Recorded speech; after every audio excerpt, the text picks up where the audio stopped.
अचानक जेनिफर को डर लगना बंद हो गया। उसे लगा वो जो चाहे कर सकती है, वो खास है। पहली बार उसने जाना, महसूस किया कि वो एक शक्तिशाली हाफ डीमन है।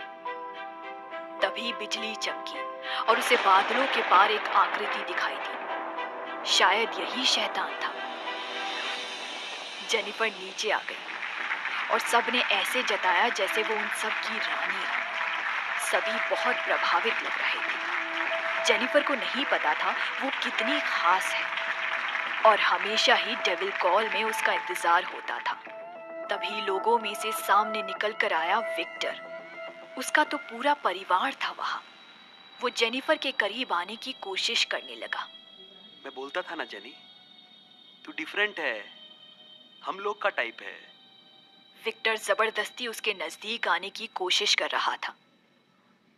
अचानक जेनिफर को लगा कि नहीं, ये सब ठीक नहीं। उसने उसे थप्पड़ मार दिया। जेनिफर को ये सब सहन नहीं हुआ। वो पलटकर भागने लगी। किसी ने भी उसे रोकने की कोशिश नहीं की और मारियानो की बात उसे याद आई। तू बहुत पावरफुल। काफी दूर आने के बाद वो एक पेड़ से टिककर हाँफने लगी। कहाँ जाए उसकी समझ में नहीं आ रहा था। जेनिफर, तुम यहाँ क्या कर रही हो? मना किया था ना यहाँ आने से। वो विनय था जो उसे ढूंढता हुआ पहुंच गया था। सब बताती मैं तेरे को, बस अभी चल इधर से, प्लीज करके बोलती है। कुछ दूर आगे जाकर। अच्छा बताओ मुझे, क्या था ये सब? कैसे आई तुम यहाँ? और वो पार्टी देखी तुमने? जेनिफर को जवाब देते नहीं बना। वो नीचे घूरती रही। क्या बताती कि हेलोवीन पार्टी की आई में यहाँ क्या होता था। वो बातों में इतने खोए हुए थे कि उन्हें आभास तक नहीं था कि कोई उनका पीछा करता हुआ उन तक पहुंच गया था। किसी ने पीछे से विनय के कंधे पर हाथ रखा। विनय पलटा और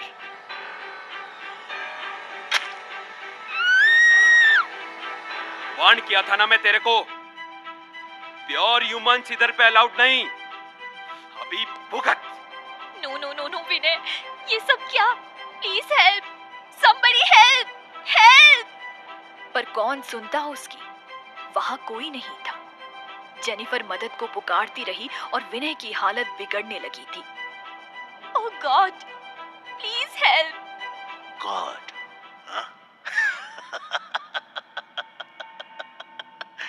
नहीं, वो कुछ नहीं कर सकता फिलहाल।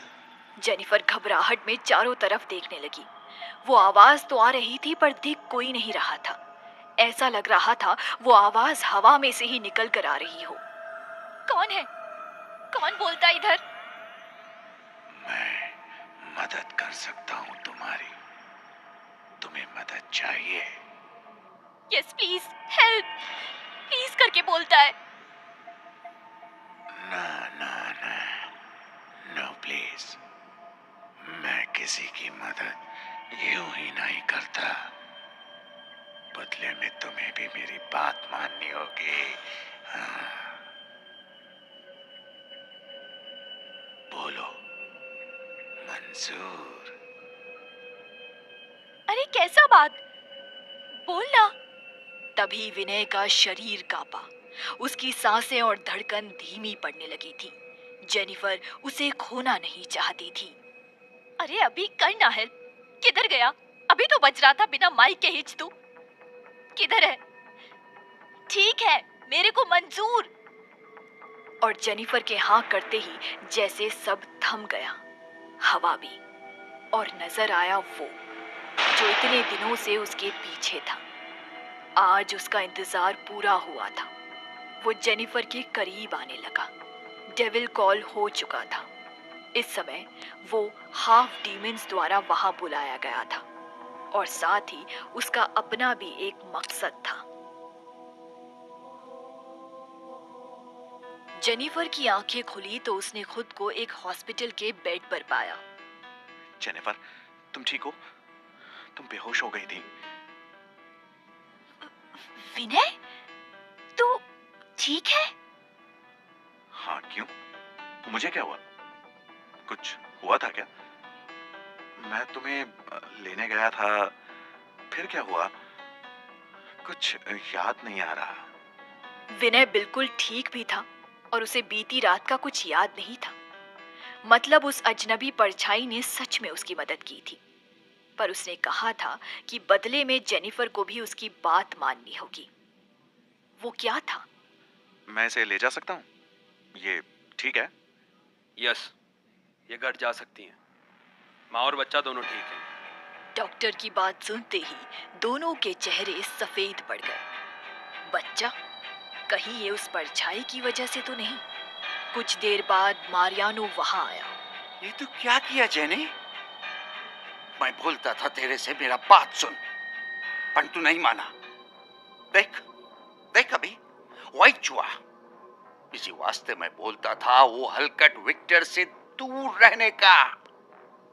फिर जेनिफर ने उसे कल रात के बारे में सब बता दिया। उसका हाफ डीमंस की पार्टी में जाना, वहां डेविल कॉल होना और फिर उस परछाई से मिलना। बट वो मेरा परमिशन मांगता था कल। क्यों? बिकॉज अभी भी ये वर्ड गॉड का होने का। इधर वो डेविल कुछ भी करेगा ना तो उसको परमिशन मांगता होएगा। विदाउट परमिशन वो तेरा लिटिल फिंगर भी नहीं टच करना मांगता। पर तू टेंशन नहीं ले, मैं करता है कुछ। उन ब्लडी डीमंस का प्लानिंग नहीं चलने देगा मैं। सॉरी डैड, मेरा मिस्टेक होने का। जेनिफर को अब सब समझ में आ रहा था कि वो नकली हरमन ओबरॉय और उस दिन उसके रूम में विनय के बदले जो आया था वो कौन था। अंततः कल रात एक बार फिर एक इंसानी शरीर ने शैतान से समझौता कर लिया था। अब शैतान धरती पर आने को तैयार था, जो कई और हाफ डीमन के आने की वजह बनने वाला था। मारियानो ने जेनिफर को बच्चा पैदा होते ही उसे मारने को कहा, पर जेनिफर को ये करना मुश्किल लग रहा था। विनय को उस रात का कुछ याद नहीं था, तो जेनिफर ने उसे झूठ कह दिया कि ये बच्चा उसका था। सच में जेनिफर, मुझे कुछ याद नहीं आ रहा कि तब क्या हुआ था। मुझसे ये सब कैसे हो गया? अचानक जेनिफर को लगा कि वो गलत कर रही है। विनय मासूम था, प्योर ह्यूमन था, और वो खुद एक हाफ डीमन। वो क्यों उसकी जिंदगी से खिलवाड़ कर रही है? सिर्फ इसीलिए कि वो उसकी परवाह करता है। ठीक है जेनिफर, मैं सब ठीक कर दूंगा। मैं हमेशा साथ हूं तुम्हारे, तुम चिंता मत करो। नहीं विनय, अभी सब ठीक, मैं मैनेज करेगा। तू टेंशन मत ले। And thanks for everything.